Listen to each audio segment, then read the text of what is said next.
Hi hello guys, welcome back my new video. First of all ಎಲ್ಲರಿಗೂ ನಮಸ್ಕಾರ ಅಂತ ಹೇಳ್ತಾ, ಡೇ 1 ಡೇ 2 ಆಕ್ಷನ್ ಅಂತೂ ಮುಗ್ದಿದಂತೂ ಆಯಿತು.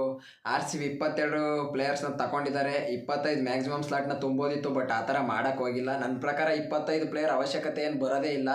ಸುಮ್ಮನೆ ಬೆಂಚ್ ಮೇಲೆ ಕೂರಿಸ್ಕೊಂಡು ಪ್ಲೇಯರ್ದ ಕೆರಿಯರನ್ನೇ ಕ್ಲೋಸ್ ಆಗೋಗ್ಬಿಡುತ್ತೆ. ಹಂಗಾಗಿ 25 ಪ್ಲೇಯರ್ಗೆ ಹೋಗೋದಕ್ಕಿಂತ 20 ಸಾಕು. 22 ಪ್ಲೇಯರ್ ಮ್ಯಾಕ್ಸಿಮಮ್ ತುಂಬೋದಕ್ಕೆ ಟ್ರೈ ಮಾಡಿದ್ದಾರೆ.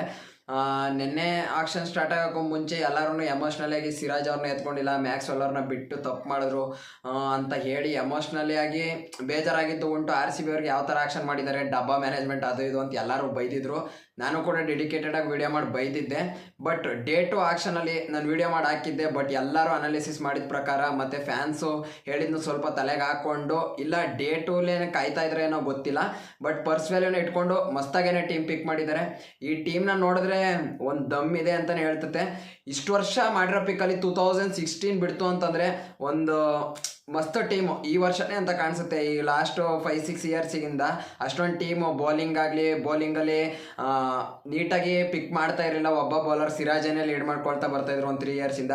ಬ್ಯಾಟಿಂಗ್ ಡಿಪಾರ್ಟ್ಮೆಂಟ್ ಅಂತ ಬಂತಂದರೆ ಲಾಸ್ಟ್ 3 ಇಯರ್ಸಿಂದ ಮ್ಯಾಕ್ಸ್ವೆಲ್ಲು, ಗ್ಲೇನು, ಕೊಹ್ಲಿ 3 ಮೇಲೇ ಸಖತ್ ಡಿಪೆಂಡೆನ್ಸಿ ಬರ್ತಾಯಿತ್ತು. ಲಾಸ್ಟ್ ಇಯರಿಂದ ರಜತ್ ಪಟ್ಟಿದಾರ್ ಅವರು ಬಂದಿರೋದು. ಬಟ್ ಅದ್ರ ಲಾಸ್ಟ್ ಇಯರ್ ಎಲ್ಲ ತುಂಬಾ ಕಷ್ಟ ಆಗಿತ್ತು. ರಜತ್ ಪಟ್ಟಿದಾರ್ ಈ ಇಯರು ಒಳ್ಳೆ ಪರ್ಫಾರ್ಮೆನ್ಸ್ ಕೊಟ್ಟಿರೋದ್ರಿಂದ ಚೆನ್ನಾಗಿತ್ತು. ಇದ್ರ ಸುತ್ತ ಇಂಡಿಯನ್ ಪ್ಲೇಯರ್ಸ್ನ ಪಿಕ್ ಮಾಡಿಕೊಂಡು ಬಿಲ್ಡ್ ಮಾಡೋಕ್ಕೆ ಟ್ರೈ ಮಾಡಿದ್ದಾರೆ. ಮಸ್ತಾಗನು ಕೂಡ ಪಿಕ್ ಮಾಡಿದ್ದಾರೆ ಅಂತ ಹೇಳ್ತೀನಿ. ಈ ಟೀಮ್ನ ನೋಡ್ತಾ ಇದ್ರೆ ಕೆಲವೊಂದು ಎರರ್ಸ್ನ ಮಾಡಿದ್ದಾರೆ. ಇನ್ನೊಂದು ಇಂಡಿಯನ್ ಬ್ಯಾಟರ್ಸ್ ಬೇಕಾಗಿತ್ತು. ದೇವದತ್ ಪಡಿಕಲ್ನ ಪಿಕ್ ಮಾಡಿದ್ರು, ಬಟ್ ದೇವದತ್ ಪಡಿಕಲ್ಗಿಂತ ಇನ್ನೂ ಬೆಟರ್ ನಿತೀಶ್ ರಾಣಾಗೆ ಹೋಗಿದ್ರು. ನಿತೀಶ್ ರಾಣಾನ ತಗೊಂಡಿತ್ತು ಅಂತಂದರೆ ಚೆನ್ನಾಗಿರೋದು. ನಾನೇನೋ ವಿಲ್ ಜಾಕ್ಸಿಗೆ ಹೋಗ್ತಾರೆ, ನಿತೀಶ್ ರಾಣಾಗೆ 4 ಕೋಟಿಗೇನೋ ನಿಲ್ಸೋರು, 4,25,00,000 ಸಮಥಿಂಗ್ ಅಂತ ಕಾಣಿಸುತ್ತೆ. ರಾಜಸ್ಥಾನ್ ಅವ್ರು ಎತ್ಕೊಂಡ್ರು. ಆಗ ವಿಲ್ ಜಾಕ್ಸಿಗೆ ಉಳಿಸ್ಕೊಳ್ತಾ ಇದ್ದಾರೆ ಅಂತ ಅಂದ್ಕೊಂಡೆ. ಬಟ್ ಅಲ್ಲೇನೋ ಡೀಲೇ ಆಗಿದ್ದಂಗೆ ಕಾಣಿಸ್ತು. ಅಂಬಾನಿ ಅವ್ರ ಮಗವಾಗಿ ಎದ್ದೋಗಿದ್ದು ಟೀಮ್ ಡೇವಿಡ್ ಬರೀ 3 ಕೋಟಿ ಚೀಪಾಗಿ ಸಿಕ್ತಾಗ ನಾನು ಟೀಮ್ ಡೇವಿಡ್ ಜೊತೆ ವಿಲ್ ಜಾಕ್ಸ್ನ ಎತ್ಕೊಂಡ್ಬಿಡ್ತು ಅಂತಂದರೆ ಮಸ್ತಾಗಿರುತ್ತೆ ಪಿಕ್ಕು ಅಂತ ಅಂದ್ಕೊಂಡೆ. ಬಟ್ ನೋಡಿದ್ರೆ 5 ಕೋಟಿ ಅರೌಂಡ್ ಎಲ್ಲಿಗೆ ಹೋದಾಗ RTM ಕಾರ್ಡ್ನೇ ಯೂಸ್ ಮಾಡಲಿಲ್ಲ. ಅದಾದಮೇಲೆ ಅಂಬಾನಿ ಅವ್ರ ಮಗ ಹೋಗಿ ಕೈ ಕೊಟ್ಟಿದ್ದು ಸ್ವಲ್ಪ ಎಲ್ಲರಿಗೂ ಒಳ ಒಪ್ಪಂದ ಮಾಡ್ಕೊಂಡವ್ರೆ ಅಂತ ಅನ್ನಿಸ್ತು. ಬೇಜಾರಾಗಿರ್ಬೋದು, ಬಟ್ ಬೇಜಾರು ಮಾಡ್ಕೊಳ್ಳೋ ನೆಸೆಸಿಟಿ ಏನಿಲ್ಲ ಅಂತಲೇ ಹೇಳ್ತೀನಿ. ಏನಕ್ಕಪ್ಪ ಅಂತಂದರೆ ಒಳ್ಳೊಳ್ಳೆ ಪ್ಲೇಯರ್ಸ್ ಆಗಲಿ, ಒಳ್ಳೊಳ್ಳೆ ಬ್ಯಾಕಪ್ಸು ಎಲ್ಲ ರೀತಿಯೂ ಪಿಕ್ನ ಮಾಡಿದ್ದಾರೆ. ನಮ್ಮ ಟೀಮ್ ಸಖತ್ತಾಗೇನೆ ಇದೆ ಅಂತ ಹೇಳ್ತೀನಿ. ಈ ಸಲ ಎಮೋಷ್ನಲಿ ಆಗಿ ನೋಡೋದಕ್ಕಿಂತ ಪ್ರಾಕ್ಟಿಕಲಾಗಿ ನೋಡಿದ್ರೆ ಒಂದು ಗೇಮ್ನ ಕಪ್ ಗೆಲ್ಲೋದಕ್ಕೋಸ್ಕರ ಚೆನ್ನಾಗೇ ಬಿಲ್ಡ್ ಮಾಡಿದ್ದಾರೆ ಈ ಇಯರು. ಪ್ಲೇಯಿಂಗ್ 11 ಮತ್ತು ಕೆಲವೊಬ್ಬರು ಸಖತ್ ಜನ ನೋಡ್ತಾ ಇದ್ದೀನಿ ಕ್ಯಾಪ್ಟನ್ ಯಾರು ಅಂತ. ಕ್ಯಾಪ್ಟನಿಗೆ ಯಾರು ಆಪ್ಷನ್ ಇರೋದೇ ರಜತ್ ಪಟ್ಟಿದಾರ್ನ ಮಾಡಬೇಕು. ರಜತ್ ಪಟ್ಟಿದಾರ್ ಇಷ್ಟೆಲ್ಲ ದೊಡ್ಡ ಪ್ಲೇಯರ್, ಹೆಸರು ಮಾಡಿರೋ ಪ್ಲೇಯರ್ಗಳ ನಡುವೆ ಇವ್ರನ್ನೆಲ್ಲ ಲೀಡ್ ಮಾಡ್ತಾರೆ ಅನ್ನೋದೇ ಡೌಟು ನನ್ನ ಪ್ರಕಾರ. ಅವರಿಗೆ ಅಷ್ಟೊಂದು ಅನುಭವನೂ ಕಡಿಮೆ ಐತೆ. ಮತ್ತು ನಮ್ಮ ಟೀಮು ಅಂತ ಬಂದಾಗ ರಜತ್ ಪಟ್ಟಿದಾರ್ ಎಲ್ಲರೂ ಹೇಳೋ ಪ್ರಕಾರ, ಟೀಮ್ ಒಳಗಡೆ ಇರೋ ಮಾಹಿತಿ ಪ್ರಕಾರ ಇನ್ನೂ ಬೆರೆಯೋದಿಲ್ಲ, ಪ್ಲೇಯರ್ಸ್ ಜೊತೆ ಅಷ್ಟೊಂದು ಮಾತಾಡೋದಿಲ್ಲ ಅಂತ ಹೇಳ್ತಾರೆ. ಹಂಗಾಗಿ ರಜತ್ ಪಟ್ಟಿದಾರ್ ಕಷ್ಟ ಆಗುತ್ತೆ. ನನ್ನ ಪ್ರಕಾರ ವಿರಾಟ್ ಕೊಹ್ಲಿ ಕ್ಯಾಪ್ಟನ್ ಆಗ್ತಾರೆ ಅಂತ ಅಂದ್ಕೊಂಡಿದ್ದೀನಿ. ಏನಕ್ಕಪ್ಪ ಅಂತಂದರೆ ಈಗ ವಿರಾಟ್ ಕೊಹ್ಲಿ ಅವ್ರನ್ನ ಬಿಡ್ತು ಅಂತಂದರೆ ನೆಕ್ಸ್ಟು ಯಾರೂ ಕೂಡ ಅಲ್ಲಿ ಸಿಗೋರು ಯಾರೂ ಇಲ್ಲ. ವಿರಾಟ್ ಕೊಹ್ಲಿ ಈ ಪ್ಲೇಯರ್ನ ಎಲ್ಲರನ್ನೂ ಲೀಡ್ ಮಾಡೋ ಕೆಪಾಸಿಟಿ ಇರೋದು ನಮ್ಮ ಕಿಂಗ್ ಕೊಹ್ಲಿಗೆ ಮಾತ್ರ. ಹಾಗಾಗಿ ವಿರಾಟ್ ಕೊಹ್ಲಿನ ಕನ್ವಿನ್ಸ್ ಮಾಡ್ತಾರೆ RCB ಮ್ಯಾನೇಜ್ಮೆಂಟ್ ಅಂತ ಅಂದ್ಕೊಂಡಿದ್ದೀನಿ.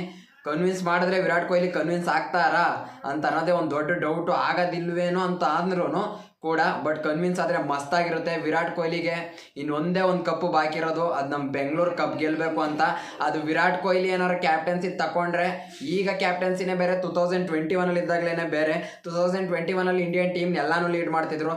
ಈಗ ಅದೇನೂ ಇಲ್ಲ, RCBಗೋಸ್ಕರ ಫೋಕಸ್ ಮಾಡಿ ಗೆಲ್ಲೋ ಚಾನ್ಸಸ್ ಇರೋದ್ರಿಂದ ವಿರಾಟ್ ಕೊಹ್ಲಿ ಕ್ಯಾಪ್ಟನ್ ಆಯಿತು ಅಂತಂದರೆ ಮಸ್ತಾಗಿರುತ್ತೆ. ನನ್ನ ಪ್ರಕಾರ ವಿರಾಟ್ ಕೊಹ್ಲಿ ಕ್ಯಾಪ್ಟನ್ ಆಗ್ತಾರೆ, RCB ಮ್ಯಾನೇಜ್ಮೆಂಟ್ ಮಾಡೇ ಮಾಡ್ತಾರೆ ಅಂತ ಅಂದ್ಕೊಂಡಿದ್ದೀನಿ. ಇನ್ನು ಪ್ಲೇಯಿಂಗ್ 11 ವಿಚಾರಕ್ಕೆ ಬಂತು ಅಂತಂದರೆ 22 ಜನ ಪ್ಲೇಯರ್ನ ತಗೊಂಡಿದ್ದಾರೆ. ಅದು ಯಾರ್ಯಾರು ಅಂತ ನಿಮ್ಗೆ ಇಲ್ಲಿ ಡಿಸ್ಪ್ಲೇ ಮಾಡ್ತಾಯಿದ್ದೀನಿ, ನೋಡ್ಕೊಂಬಿಡಿ. ಬಟ್ ಪ್ಲೇಯರ್ಸು ಈ ಪ್ಲೇಯರ್ನ ಯಾರ್ಯಾರು ಆಡಿಸ್ಬೋದು ಅನ್ನೋದಾದರೆ ಇಲ್ಲೊಂದು ಸ್ವಲ್ಪ ಕನ್ಫ್ಯೂಷನ್ ಐತೆ. ಏನಕ್ಕಪ್ಪ ಅಂತಂದರೆ ಬ್ಯಾಕಪ್ಸ್ ಚೆನ್ನಾಗಿ ತೊಗೊಂಡಿರೋದ್ರಿಂದ, ನಮ್ಮಲ್ಲಿ ಸಖತ್ ಆಪ್ಷನ್ ಇರೋದ್ರಿಂದ ಇದು ಒಂಥರ ಒಳ್ಳೆ ರೀತಿ ತಲೆನೋವು. ಬಟ್ ಒಳ್ಳೆ ರೀತಿ ತಲೆನೋವಾಗಿರೋದ್ರಿಂದ ಏನು ತಲೆನೋವಿಲ್ಲ ಅಂತ ಅಂದ್ಕೊಳ್ತೀನಿ. ಏನಕ್ಕಪ್ಪ ಅಂತಂದರೆ ಓಪನಿಂಗು ಬಂತು ಅಂತಂದರೆ ವಿರಾಟ್ ಕೊಹ್ಲಿ ಪಿಲ್ಸಾಲ್ಟ್ ಓಪನ್ ಮಾಡ್ತಾರೆ. ವಿರಾಟ್ ಕೊಹ್ಲಿ ಪಿಲ್ಸಾಲ್ಟ್ ಇದು 100% ಕನ್ಫರ್ಮು. ಪಿಲ್ಸಾಲ್ಟನ್ನ ವಿರಾಟ್ ಕೊಹ್ಲಿ ಜೊತೆ ಓಪನ್ ಮಾಡಿದ್ರೆ ಚೆನ್ನಾಗಿರುತ್ತೆ. ಕೆಲವೊಬ್ರು ಹೇಳ್ಬೋದು ದೇವದತ್ ಪಡಿಕಲ್ ಓಪನಿಂಗ್ ಮಾಡಿ ವಿರಾಟ್ ಕೊಹ್ಲಿ ನಂಬರ್ 3ಗೆ ಹೋದರೆ ಚೆನ್ನಾಗಿರುತ್ತೆ ಅಂತ. ಇಲ್ಲ, ಏನಕ್ಕಪ್ಪ ಅಂತಂದರೆ ವಿರಾಟ್ ಕೊಹ್ಲಿ ನಂಬರ್ 1 ಬಂದಾಗಲೇ, ಈ ಓಪನಿಂಗ್ ಬಂದಾಗಲೇ ಸ್ಟ್ಯಾಟ್ಸ್ ಚೆನ್ನಾಗಿರೋದ್ರಿಂದ ವಿರಾಟ್ ಕೊಹ್ಲಿ ದೇವದತ್ ಪಡಿಕಲ್ಗೆಲ್ಲ ಬಿಟ್ಕೊಡೋ ಸೀನ್ ಎಲ್ಲ ಇಲ್ಲ ಅಂತ ಅಂದ್ಕೊಳ್ತೀನಿ. ಹಾಗಾಗಿ ವಿರಾಟ್ ಕೊಹ್ಲಿ ಪಿಲ್ಸಾಲ್ಟ್ ಓಪನ್ ಮಾಡ್ತಾರೆ. ನೆಕ್ಸ್ಟ್ ನಂಬರ್ 3 ಅಂತ ಬಂದರೆ ಪಡಿಕಲ್ ಅಂತ ಹೇಳ್ತೀನಿ. ಪಡಿಕಲ್ನ ನಂಬರ್ 3 ಆಡಿಸ್ಬೇಕಾ, ಫಾರ್ಮನ್ನು ಡಿಪೆಂಡ್ ಆಗುತ್ತೆ. ಬಟ್ ಇಂಪ್ಯಾಕ್ಟ್ ಪ್ಲೇಯರ್ ರೂಲ್ ಇರೋದ್ರಿಂದ ಪಡಿಕಲ್ನ ಆಡಿಸೋ ಚಾನ್ಸಸ್ ಕೂಡ ಇರುತ್ತೆ. ನಂಬರ್ 3 ಬಿಟ್ಬಿಡಿ, ಪಡಿಕಲ್ ಆಡಿಸ್ಬೋದು ಅಂತ ಅನ್ಕೋತೀನಿ. ನಂಬರ್ 4 ಬಂದು ರಜತ್ ಪಟ್ಟಿದಾರ್ ಅದು fix slot. Rajat Patidar confirm ಆಗಿ ಆಡ್ತಾರೆ. ನಂಬರ್ 5 ಲಿವಿಂಗ್ಸ್ಟೋನು ಬೆಂಕಿ ಪ್ಲೇಯರು. ಈ ಜಾಗಕ್ಕೆ ಬಂತು ಅಂತಂದ್ರೆ ಗುದ್ದುತ್ತೆ ಇರೋದೆ. ಇಫ್ ಇನ್ ಕೇಸ್ ಏನಾದ್ರು ಇಲ್ಲಿ ಬ್ಯಾಟಿಂಗ್ ಆರ್ಡರ್ ಒಂದು ಸ್ವಲ್ಪ ಚೇಂಜಸ್ ಆಗ್ಬೋದು. ಯಾವಾಗಪ್ಪ ಅಂತಂದ್ರೆ ಅರ್ಲಿ ಏನಾದ್ರು ವಿಕೆಟ್ ಬಿದ್ದರೆ ಕೃಣಾಲ್ ಪಾಂಡ್ಯ ಮೇಲ್ ಬರೋ ಚಾನ್ಸಸ್ ಕೂಡ ಇರುತ್ತೆ. ಹಂಗಾಗಿ ಲಿವಿಂಗ್ಸ್ಟೋನ್ 5 ಅಂತ ಹೇಳ್ತೀನಿ. ನಂಬರ್ 6 ಎಲ್ಲರೂ ಟೀಮ್ ಡೇವಿಡ್ ಅಂತ ಗೆಸ್ ಮಾಡ್ತಿದ್ದೀರಾ. ನಾನು ಟೀಮ್ ಡೇವಿಡ್ ಅಂತ ಹೇಳಿದೆ. ಜೋಕೋ ಬೆತ್ಲಿ ಅಂತ ಹೊಸದಾಗಿ ಪ್ಲೇಯರ್ ತೊಗೊಂಡಿದ್ರಲ್ಲ, ಅವ್ರದ್ದು ಹೋಗಿ ಬೇಕಿರ್ ನೋಡಿ. ಕೆಲವೊಬ್ರು ಯಾರು ಗುರು ಇವರು ಅಂತ ಹೇಳ್ತಾ ಇದ್ರು. ಇದು ಯೂಟ್ಯೂಬಲ್ಲಿ ಸರ್ಚ್ ಮಾಡಿ. ಅವರು ಆಟ ವೆಸ್ಟ್ ಇಂಡೀಸ್ ಮೇಲೆ ರೀಸೆಂಟ್ ಡೇಸಲ್ಲಿ ಟೂರ್ ಹೋಗಿದ್ದಾಗ ಇಂಗ್ಲೆಂಡಲ್ಲಿ ಆಟ ಆಡಿದ್ದಾರೆ. ಏನು ಆಟ ಆಡ್ತಾರೆ ಅಂತ. ಲೆಫ್ಟ್ ಹ್ಯಾಂಡರ್ ಆ ವೆರೈಟಿನ ತರ್ತಾರೆ. ಈ ರೈಟ್ ಹ್ಯಾಂಡರ್ ಇರೋ ಬ್ಯಾಟರ್ಸಲ್ಲಿ ಅವರೊಬ್ಬರು ಲೆಫ್ಟ್ ಹ್ಯಾಂಡರ್ ಮೇಲೆ ಪ್ರಮೋಟ್ ಮಾಡ್ತು ಅಂತಂದರೆ ಮಸ್ತಾಗಿರುತ್ತೆ. ಬೆಂಕಿ ಪ್ಲೇಯರು. ಟೀಮ್ ಡೇವಿಡ್ಗಿಂತ ಇವ್ರು ಆಡಿದ್ರೆ ನನ್ನ ಪ್ರಕಾರ ಚೆನ್ನಾಗಿರುತ್ತೆ. ಲೆಫ್ಟ್ ಆರ್ಮ್ ಆಫ್ ಬ್ರೇಕ್ ಕೂಡ ಹಾಕೋದ್ರಿಂದ ಇದೊಂದು ಅಡ್ವಾಂಟೇಜ್ ಅಂತ ಹೇಳ್ತೀನಿ. ನಂಬರ್ 7 ಬಂದು ಕೃಣಾಲ್ ಪಾಂಡ್ಯ. ಇದಂತೂ ಫಿಕ್ಸು. ಕೃಣಾಲ್ ಪಾಂಡ್ಯನ ಆಡ್ಸೋದಂತೂ ಆಲ್ರೌಂಡರು. ಬ್ಯಾಟಿಂಗ್ ಅಂತ ಬಂದಾಗ ಒಂದು ಸ್ಟೆಬಿಲಿಟಿ ತರ್ತಾರೆ. ಬೌಲಿಂಗ್ ಸ್ಪಿನ್ ಡಿಪಾರ್ಟ್ಮೆಂಟ್ನ ಲೀಡ್ ಮಾಡ್ತಾರೆ. ಇಫ್ ಇನ್ ಕೇಸ್ ಕೃಣಾಲ್ ಪಾಂಡ್ಯಂಗೆ ಏನಾರು ಇಂಜುರಿ ಆಯಿತು ಅಂತಂದರೆ, ಏನು ಗುರು ಮೊದಲೇ ಅಡ್ಬಾಯ್ ಆಗ್ತಾನೆ ಅಂತ ಅನ್ಕೊಂಬೇಡಿ. ಕೃಣಾಲ್ ಪಾಂಡ್ಯಂಗೆ ಏನಾರು ಇಂಜುರಿ ಆಯಿತು ಅಂತಂದರೆ ಸ್ವಪ್ನಿಲ್ ಸಿಂಗು, ನನ್ನ ಪ್ರಕಾರ ಸ್ವಪ್ನಿಲ್ ಸಿಂಗು ಇಂಪ್ಯಾಕ್ಟ್ ಪ್ಲೇಯರಲ್ಲಿ ಇದಿರುತ್ತೆ. ದೇವದತ್ ಪಡಿಕಲ್ನ ಬಿಟ್ಬಿಡಿ. ನನ್ನ ಪ್ರಕಾರ 6ಗೆ ಸ್ವಪ್ನಿಲ್ ಸಿಂಗ್ನ ಆಡ್ಸೋ ಚಾನ್ಸಸ್ ಕೂಡ ಇರುತ್ತೆ. ನಂಬರ್ 8 ಬಂದು ಶ್ರೇಯಾಸ್ ಶರ್ಮಾ ಚೀಪಾಗೇನೆ ಸಿಕ್ಕಿದ್ರು. ಮಸ್ತ್ ಪ್ಲೇಯರು. ಪ್ರೂವ್ ಮಾಡಿದ್ದಾರೆ IPL ಅಲ್ಲಿ, KKR ಅಲ್ಲಿ ಹೆಂಗೆ ಆಡ್ತಾರೆ ಅಂತ. ಹಂಗಾಗಿ ಶ್ರೇಯಾಸ್ ಶರ್ಮಾ 8ನೇ ಪೊಸಿಷನ್ನು. 9th ಭುವನೇಶ್ವರ್ ಕುಮಾರ್. ಇದಂತೂ ಕಾಯಂ ಪೊಸಿಷನ್ನು. ಭುವನೇಶ್ವರ್ ಕುಮಾರಿಗೆ ಒಬ್ಬ ಪ್ಲೇಯರ್ ರಿಪ್ಲೇಸ್ಮೆಂಟಾಗಿ ತಗೊಂಡಿಲ್ಲ. ಅಂದರೆ ಬೌಲರ್ಸ್ನ ತಗೊಂಡಿದ್ದಾರೆ, ಫಾಸ್ಟ್ ಬೌಲರ್ಸ್, ಇಂಡಿಯನ್ ಬೌಲರ್ಸ್ನ. ಬಟ್ ಭುವನೇಶ್ವರ್ ಕುಮಾರ್ 14 ಮ್ಯಾಚ್ನ ಕನ್ಫರ್ಮ್ ಆಗಿ ಆಡ್ತಾರೆ. ಆಡಿಲ್ಲ ಅಂತಂದರೆ ಅವ್ರಿಗೆ ಇಂಜುರಿ ಆಗಬೇಕಷ್ಟೇ. ಇಂಜುರಿ ಆಗೋ ಪ್ಲೇಯರ್ ಅಂತೂ ಅಲ್ವೇ ಅಲ್ಲ. ಹಂಗಾಗಿ ಭುವನೇಶ್ವರ್ ಕುಮಾರ್ ನಂಬರ್ 9 ಅಂತ ಹೇಳ್ತೀನಿ. 10th ಜಾಶ್ ಹೆಜಲ್ವುಡ್ಡನ್ನು ಫಿಕ್ಸು. ಹೆಜಲ್ವುಡ್ಡಿಗೆ ಇಬ್ಬಿಬ್ರಾಳ್ ಬ್ಯಾಕಪ್ ತೊಗೊಂಡಿದ್ದಾರೆ. ಹೆಜಲ್ವುಡ್ ಮಸ್ತಾಗಿರುತ್ತೆ. ಹೆಜಲ್ವುಡ್ ಆಡ್ತಾರೆ. ಹೆಜಲ್ವುಡ್, ಭುವನೇಶ್ವರ್ ಕುಮಾರು, ಯಶ್ ದಯಾಳು. ಇನ್ನು ಇಫ್ ಇನ್ ಕೇಸ್ ಏನಾರು ಹೆಜಲ್ವುಡ್ ಏನಾರು ಕಾಸ್ಟ್ಲಿ ಆಯಿತು ಅಂತಂದರೆ Nuwan Thushara, Sri Lankan fast bowler. Last year Mumbai Indians ಆಡಿದ್ರು. ಮುಂಬೈ ಇಂಡಿಯನ್ಸ್ ಅವ್ರು ಬಿಟ್ಟರು. ಇದು ಒಂದು ಸ್ವಲ್ಪ ಡೀಲ್ ಮಾಡ್ಕೊಳೋದ್ರಿಂದನೇ RCB ಡಿಮ್ಯಾಂಡ್ ಇಟ್ಟಿದ್ಕೆ ಬಿಟ್ಟರು ಅಂತ ಕಾಣಿಸುತ್ತೆ. ಕಮ್ಮಿಗೇನೆ ಸಿಕ್ಕಿರು, ಬೇಸ್ ಪ್ರೈಸ್ಗೇನೆ ಎತ್ತಾಕೊಂಡ್ರು ನಮ್ಮ RCB ಅವರು. ನುವನ್ ತುಷಾರಂಗೂ ಇನ್ನೂ ಒಂದು ರಿಪ್ಲೇಸ್ಮೆಂಟಾಗಿ ತಂದಿದ್ದಾರೆ ಬ್ಯಾಕಪ್ ಆಗಿ.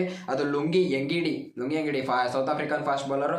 ಇವರು ಚೆನ್ನಾಗಿ ಮಾಡ್ತಾರೆ. ಚೆನ್ನೈಲೆಲ್ಲ ಮಾಡಿದ್ದಾರೆ. ಬಟ್ ಇವರಿಗೆಲ್ಲ ಹೋಗೋದಿಲ್ಲ. ಇವರೆಲ್ಲ ಬೆಂಚಲ್ಲಿ ಕಾವ್ಕೊಡೋದೇ ಫಿಕ್ಸು. ನಂಬರ್ 11 ಪ್ಲೇಯರ್ ಬಂದು ಯಶ್ ದಯಾಳು. ರಿಟೈನ್ ಮಾಡಿದ್ದಾರೆ. ಫಿಕ್ಸು. ಭುವನೇಶ್ವರ್ ಕುಮಾರ್ ಇವರು ಪವರ್ ಪ್ಲೇನ ಮಸ್ತಾಗಿ ಸ್ಟಾರ್ಟ್ ಮಾಡ್ತಾರೆ. ಹೆಜಲ್ವುಡ್ ಆಮೇಲೆ ಡೆತ್ ಓವರ್ಗೆ ಇಟ್ಕೊಳ್ತಾರೆ ಅಂತ ಕಾಣಿಸುತ್ತೆ. ಯಶ್ ದಯಾಳು ಫಸ್ಟು ಬಂದಾಗ ಏನಾರು RCB ಏನಾರು ಚೇಂಜಿಂಗ್ ಆಯಿತು ಅಂತಂದರೆ ಬೌಲಿಂಗಲ್ಲಿ ಆಡಿಸ್ಕೊಂಡು ದೇವದತ್ ಪಡಿಕಲ್ನ ಇಂಪ್ಯಾಕ್ಟ್ ಪ್ಲೇಯರಲ್ಲಿ ತರ್ತಾರೆ. ಇಲ್ಲ ಫಸ್ಟ್ ಏನಾರು ಬ್ಯಾಟಿಂಗ್ ಆಯಿತು ಅಂತಂದರೆ ದೇವದತ್ ಪಡಿಕಲ್ನ ಆಡಿಸ್ಕೊಂಡು ಇಂಪ್ಯಾಕ್ಟ್ ಪ್ಲೇಯರಲ್ಲಿ ಯಶ್ ದಯಾಳನ್ನ ತರ್ತಾರೆ. ಇಫ್ ಇನ್ ಕೇಸ್ ಏನಾದ್ರು ಪಡಿಕಲ್ನ ಆಡಿಸಿಲ್ಲ ಅಂತಂದರೆ ಇಲ್ಲೇನಾರು ಎಕ್ಸ್ಚೇಂಜ್ ಆಗೋದಿಲ್ಲ. ಯಶ್ ದಯಾಳು ಮತ್ತು ರಸಿಕ್ ದಾರ್ ಇವ್ರ ನಡುವೆ ಏನಾರು ಎಕ್ಸ್ಚೇಂಜ್ ಆಯ್ತದೆ ಅಂತ ಅನ್ಕೊಂಡಿದ್ದೀನಿ. ಒಬ್ಬ ಬ್ಯಾಟರ್ನ ರಜತ್ ಪಟ್ಟಿದಾರ್ನ ಯಾರು ಕೂರಿಸಿ ಇಂಪ್ಯಾಕ್ಟ್ ಪ್ಲೇಯರಲ್ಲಿ ರಸಿಕ್ ದಾರ್ನ ಟೀಮ್ ಒಳಗಡೆ ತರ್ತಾರೆ. ಸಖತ್ತಾಗಿದೆ ಟೀಮು. ಇಲ್ಲಿ ಬ್ಯಾಕಪ್ ಅಂತ ನೋಡೋಕೆ ಹೋಯ್ತು ಅಂತಂದರೆ ಇನ್ನೂ ಮಸ್ತಾಗಿ ಪಡಿಕಲಿಗೆ ಬ್ಯಾಕಪ್ಪು ಸ್ವಸ್ತಿಕ್ ಅಂತ ಒಬ್ರನ್ನ ತೊಗೊಂಡಿದ್ದಾರೆ. ಇವ್ರನ್ನ ಬೇಸ್ ಪ್ರೈಸಿಗೂ ಏನೋ ಸಮಥಿಂಗ್ ಏನೋ ಎತ್ಕೊಂಡ್ರು ಅಂತ ಕಾಣಿಸುತ್ತೆ. ಲಾಸ್ಟಲ್ಲಿ ಅನ್ಸೋಲ್ಡ್ ಆದಮೇಲೆ ಮತ್ತೆ ಪ್ಲೇಯರ್ ಶಾರ್ಟೇಜ್ ಮಾಡಿ ಕೊಟ್ಟ ಕೇಳಿದಾಗ ಇವ್ರನ್ನ ಎತ್ಕೊಂಡ್ರು. ಇನ್ಯಾರಪ್ಪ ಅಂದರೆ ಇನ್ಯಾರು ಇಲ್ಲ ಗೈಸ್. ಇಷ್ಟೇ. ಪ್ಲೇಯಿಂಗ್ 11 ಮಸ್ತಾಗಿದೆ. ಒಂದ್ಸಲಿ ಆರ್ಡರ್ ವೈಸ್ ಹೇಳ್ತೀನಿ, ಕೇಳಿಸ್ಕೊಂಬಿಡಿ. ಬ್ಯಾಟರ್ಸ್ ಅಂತ ಬಂದರೆ ವಿರಾಟ್ ಕೊಹ್ಲಿ, ರಜತ್ ಪಟ್ಟಿದಾರ್, ಫಿಲಿಪ್ ಸಾಲ್ಟ್, ಜಿತೇಶ್ ಶರ್ಮಾ, ದೇವದತ್ ಪಡಿಕಲ್, ಸ್ವಸ್ತಿಕ್ ಚಿಕಾರೆ. ಇಲ್ಲಿ ಒಂದೇ ಒಂದು ಮಿಸ್ ಮಾಡಿದೆ. ನಂಬರ್ 6ಗೆ ಕೃಣಾಲ್ ಪಾಂಡ್ಯದಿಂದ ಮೇಲೆ ಜಿತೇಶ್ ಶರ್ಮಾ ಆಡ್ತಾರೆ. ಇದೊಂದು ಕನ್ಫ್ಯೂಸ್ ಆಯಿತು, ಮಿಸ್ ಮಾಡ್ಕೊಂಡಿದ್ದೀನಿ. ಜಿತೇಶ್ ಶರ್ಮಾ ಪ್ಲೇಯಿಂಗ್ 11 ಇರ್ತಾರೆ. ಇವರಂತೂ ಫಿಕ್ಸು ಜಿತೇಶ್ ಶರ್ಮಾ. ಬ್ಯಾಟರ್ಸ್ ಅಂತ ಬಂದರೆ ಇಲ್ಲಿ ಆಡಿಸ್ತಾ ಇರೋದು ಸ್ವಸ್ತಿಕ್ ಚಿಕಾರೆ. ಇವ್ರಿಗೆ ಚಾನ್ಸಸ್ ಸಿಗೋದು ಸ್ವಲ್ಪ ಕಡಿಮೆ. ಬೌಲರ್ ಅಂತ ಬಂದರೆ ಜೋಶ್ ಹೆಜಲ್ವುಡ್, ಭುವನೇಶ್ವರ್ ಕುಮಾರ್, ರಶೀಕ್ ದಾರ್, ಯಶ್ ದಯಾಳ್, ಶ್ರೇಯಾಸ್ ಶರ್ಮಾ, ಲುಂಗಿ ಅಂಗಡಿಗೆ ಚಾನ್ಸ್ ಸಿಗೋದೇ ಇಲ್ಲ. ಅದು ಬೇರೆ. ನುವನ್ ತುಷಾರಾಗೂ ಸಿಗಲ್ಲ. ಇಫ್ ಇನ್ ಕೇಸ್ ಏನಾರು ಹೆಜಲ್ವುಡ್ ಏನಾರು ಕಾಸ್ಟ್ಲಿ ಆಯಿತು ಅಂತಂದಾಗ ಇವರು ಬರ್ತಾರೆ. ಅಭಿನಂದನ್ ಸಿಂಗ್ ಇವರು ಎಲ್ಲಿ ನಾನು ಕೇಳಿಲ್ಲ. ಮೋಹಿತ್ ಪಟಾರೆ ಇವರೆಲ್ಲ ಬ್ಯಾಕಪ್ಸ್ ಆಗಿ ಇಟ್ಕೊಂಡಿದ್ದಾರೆ ಫಾಸ್ಟ್ ಬೌಲರ್ಸ್ ಅಂತ ಕಾಣಿಸುತ್ತೆ. Livingstone fix. ಪ್ಲೇಯಿಂಗ್ 11 ಆಡೋ ಕೃಣಾಲ್ ಪಾಂಡ್ಯ 100%. ಟೀಮ್ ಡೇವಿಡ್ ಆಡಿಸ್ತಾರೋ ಜೋಕ್ ಬೆತ್ತಲ್ಲೇ ನಡೆಸ್ತಾರೋ ಅನ್ನೋದೇ ಒಂದು ಸ್ವಲ್ಪ. ಜೋಕಬ್ ಬೆತೆಲ್ ನಡೆಸ್ತಾರೋ ಅನ್ನೋದೇ ಡೌಟು. ನನ್ನ ಪ್ರಕಾರ ಜೋಕಬ್ ಬೆತೆಲ್ ನಡೆಸೋದೇ ಚೆನ್ನಾಗಿರುತ್ತೆ. ನೋಡಿ ನೀವು ಒಂದು ಸ್ವಲ್ಪ ನೋಡಿಲ್ಲ ಅಂತಂದರೆ ಮಸ್ತ್ ಪ್ಲೇಯರು ಬೆಂಕಿಯಾಗಿ ಹೊಡಿತಾರೆ. ಇವ್ರನ್ನೇ ಆಡ್ಸೋದೇ ಚೆನ್ನಾಗಿರುತ್ತೆ ನನ್ನ ಪ್ರಕಾರ ಟೀಮ್ ಡೇವಿಡ್ಗಿಂತನೂ. ನೆಕ್ಸ್ಟ್ ಬಂತು ಅಂದರೆ ರೊಮಾರಿಯಾ ಶೆಫರ್ಡ್ ಯಾರಿಗೆ ತೊಗೊಂಡಿದ್ದಾರೆ, ಇವರು ಫಾಸ್ಟ್ ಬೌಲರ್ ಆಲ್ರೌಂಡರ್ ಆಗಿರೋದ್ರಿಂದ ಇವ್ರಿಗೂ ಏನು ಚಾನ್ಸಸ್ ಸಿಗೋ ಡೌಟ್, ಸುಮ್ಮನೆ ಬ್ಯಾಕಪ್ಸಿಗೆ ಎತ್ಕೊಂಡಿದ್ದಾರೆ. ಸ್ವಪ್ನಿಲ್ ಸಿಂಗ್ ಇಂಪ್ಯಾಕ್ಟ್ ಪ್ಲೇಯರಲ್ಲಿ ಕರ್ಕೊಬರೋ ಚಾನ್ಸಸ್ ಇರುತ್ತೆ. ಫಾಸ್ಟ್ ಬೌಲರ್ ಜಾಸ್ತಿ ಇರೋದ್ರೆ ಎಷ್ಟು ದಯಾಳಿಗೆ ಇವ್ರು ರಿಪ್ಲೇಸ್ಮೆಂಟ್ ಆಗಿ ಇಂಪ್ಯಾಕ್ಟ್ ಪ್ಲೇಯರ್ ಒಂದು 3-4 ಜನ ಇದ್ದಾರೆ, ಕನ್ಫ್ಯೂಸ್ ಐತೆ.